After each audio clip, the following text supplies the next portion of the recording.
now time to talk about our safety. It was indeed a bloody weekend as 4 lives were lost, with at least some 46 individuals left with various degrees of injuries. These were as a result of accidents that occurred in the Savannah and Central regions. First, here's a report by Richard Kojo-Nyarko with events in the Central region. The two accidents happened at separate locations, but were all on the same stretch, the Cape Coast Winneba-Kasoa stretch.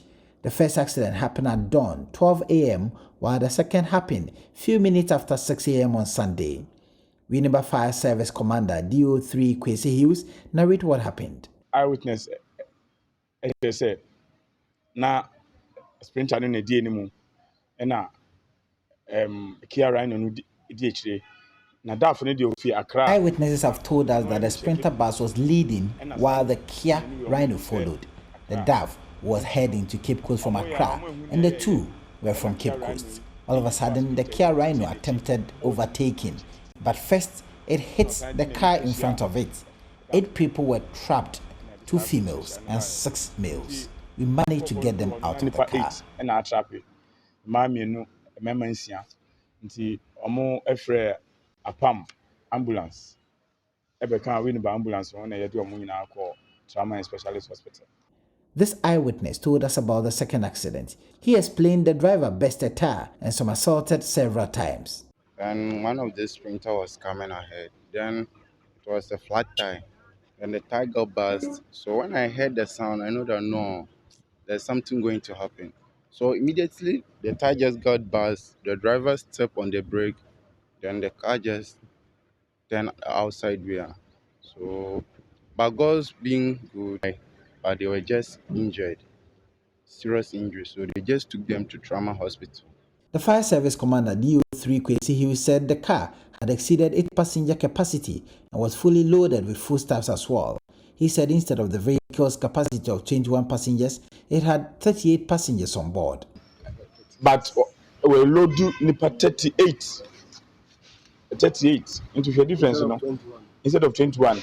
And I was saying loaded. It had loaded 39 passengers instead of the allowable passengers of 21. And it had also loaded plantain and other foodstuff.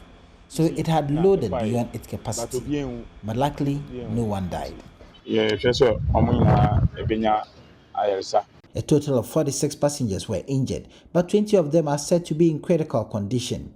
All injured persons were sent to the Winneba Trauma and Specialist Hospital, while the road has been cleared. The vehicles involved in the accident have also been towed away from the accident scene. Reporting for Joy News, Richard Kojo-Nyarko, Cape Coast.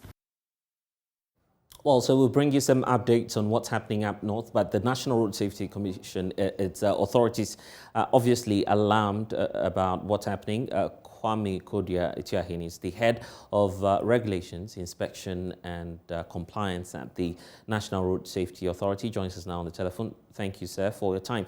First of all, has the authority actually observed the trends, what we witnessed over the weekend? Hello, sir, if you can hear me, I'm asking whether or not your office has received reports of what transpired over the weekend. Hello? Yes. Hello, sir, I hope you can hear me. I'm asking whether or not you've received reports of what transpired over the weekend.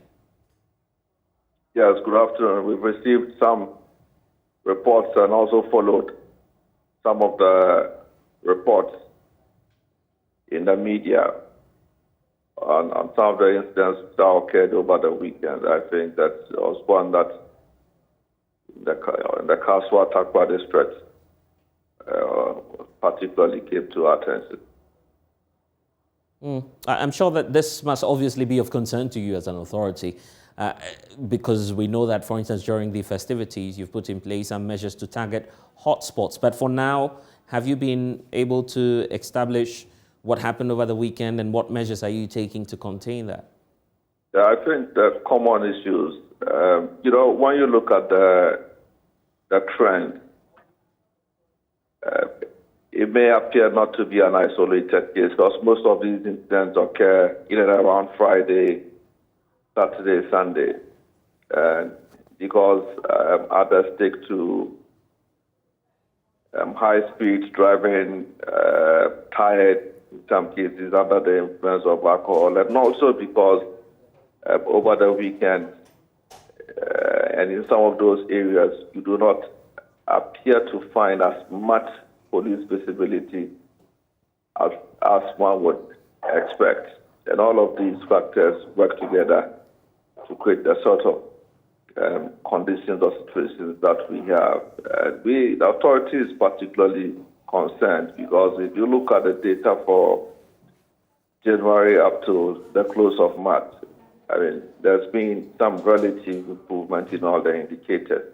Coming after the Easter festivities, it puts us on notice to rally our stakeholders together, intensify all our efforts to be sure that we can arrive at the end of the year in a much better situation than last year. I thought this is a collaborative effort, so definitely as you're talking about enforcement, I'm sure that by now you've reached out to Ghana Police Service in terms of increasing your men or their men on the major highways. Yes. In fact, we meet regularly, and there's a session planned with them, even together with the operators and the media. I mean, consistently we've been having an interface with the media. But as far as our collaboration with the police and the operators are concerned, the last quarter we did meet, and there's a series of meetings planned for this quarter as well, just to be sure that the relative gains that were made are sustained in some form. Right. For Sam, this is even reinforcing the need to carry out that program that you had wanted to do, an audit of some commercial vehicles across the country. How far are plans on that? Yes, so you recall that sometime last year we did issue those directives. We have been doing an audit to measure the level of compliance.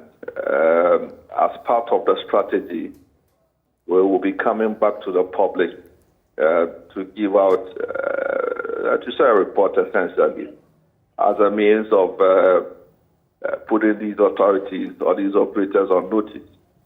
I mean, our expectation is that one, they provide a certain unique service to the public. The public must have a certain assurance of the quality of the service. So even though within our processes there will be opportunities for us to issue compliance notices and take steps to enforce these protocols, for starters, if the operator is fully aware that his service quality is being monitored, which quality may inform choices and decisions by the passenger, he is likely to do the right thing. I could report to you that as of now, based on the preliminary reports we have, there are quite a number of of them, the operators, that have done considerably well. And there are others that are also lagging way behind. But we have served notice on them and given clear indication of what we plan to do. And by close of the month, we'll come back to you and we'll put out the data to begin the conversation leading to enforcement of those protocols.